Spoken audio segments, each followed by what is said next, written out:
en que parece normal que teñamos que pasar estas cousas, e ainda che digan por encima, é boa que non estabas na casa, coño, que é o que ten que estar na miña casa agora os delincuentes, ou eu que non entendo, pero bueno. Desgustado, con rabia e impotente. Así se sente o exalcalde boirense Xosé Deira despois de ver como a súa casa foi asaltada polos ladróns.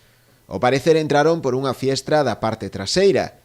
En apenas 20 minutos desvalixaron toda a vivenda.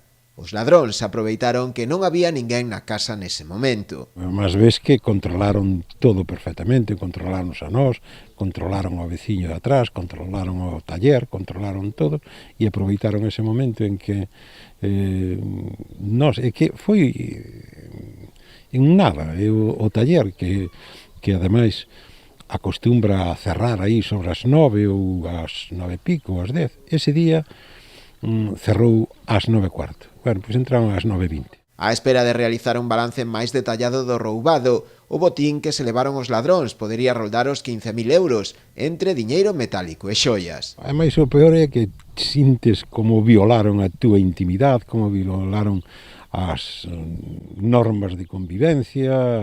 Unha das cousas máis desagradables foi precisamente chegar ca neta aquí, e a neta foi a que empezou a gritar que nos entraron na miña habitación. A Policía Xudicial da Garda Civil abriu xa unha investigación para dar co paradoiro dos asaltantes.